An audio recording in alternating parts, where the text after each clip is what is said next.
नमस्कार. माहेरची चवमध्ये तुमचे खूप खूप स्वागत आहे. आज पुन्हा एकदा मी नवीन रेसिपी घेऊन आलेली आहे तुमच्यासाठी. आज आपण करणार आहोत कटाची आमटी.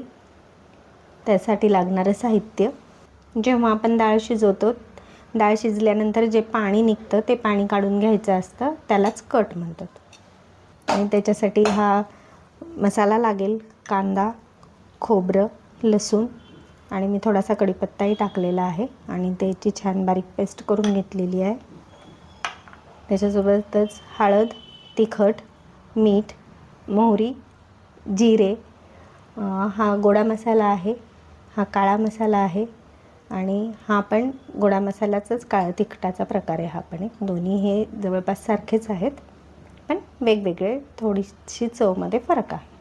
आमटीच्यासाठी आपण 2-2.5 चमचे तेल टाकून घेऊयात. मी आत्ता 1 चमचा तेल टाकलेलं आहे. अजून 1 चमचा तेल टाकते आणि अजून हे थोडंसं,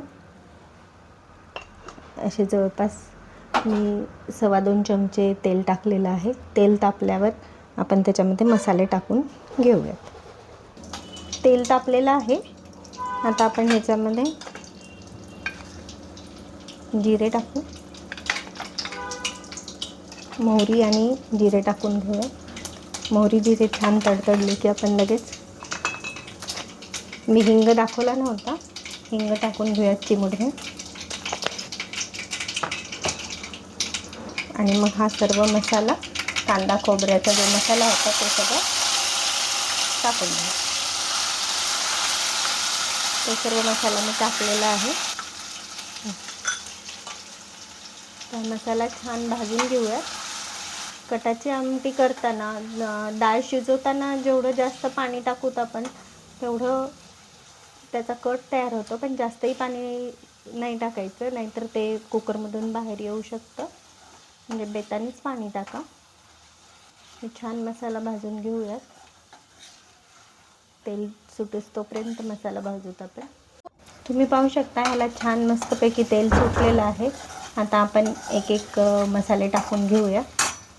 आणि मी बाजूला इथे पाणी गरम करायला ठेवलेलं आहे. जर का आपल्याला थोडंसं घट्ट वाटलं वगैरे, तर मग आपण त्याच्यामध्ये थोडंसं ॲडजस्टमेंटसाठी पाणी टाकू शकतो. कन्सिस्टन्सी व्यवस्थित करण्यासाठी पाणी टाकून घेतो.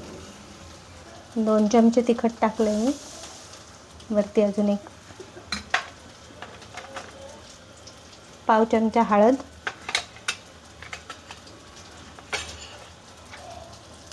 3 चमचे मी मीठ टाकलेलं आहे. मीठ तुम्ही तुमच्या चवीनुसार टाका, तिखट मीठ. हा काळा मसाला आहे, 2 चमचे हा टाकला आहे.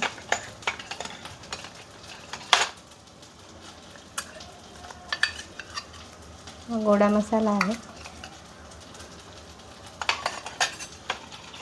आणि हा गरम मसाला आहे. छान मिक्स करून घेऊया.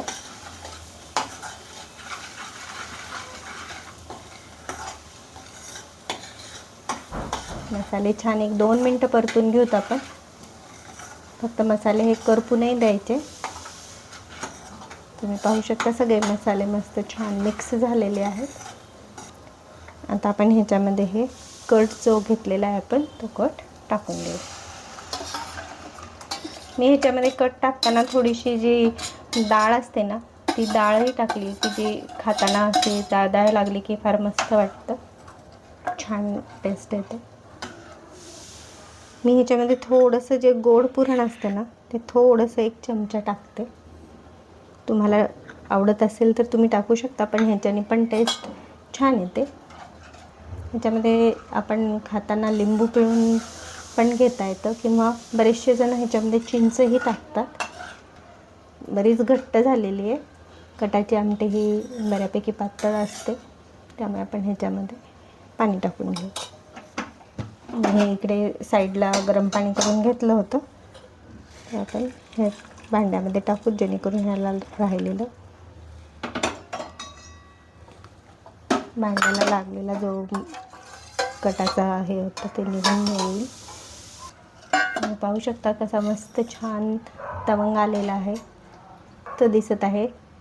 बघा तुम्ही पाहू शकता, छान तेल आलेलं आहे, मस्त रंगही खूप सुंदर आलेला आहे. थोडंसं आपण, मला वाटतं की अजून एक थोडंसं पाणी टाकून घेऊत आणि आता ह्याला एक उकळी आल्यानंतर आपण बंद करून घेऊ शकतो. आता एक उकळी काढूत याला. हे बघा तुम्ही पाहू शकता किती सुंदर रंग आलेला आहे ह्याचा, मस्त खूप छान दिसतीये. वाव, मस्त. तर ही झाली आपली कटाची आमटी तयार. आता आपण ह्याला पुरणपोळीसोबत सर्व करूया. मस्तपैकी आमटी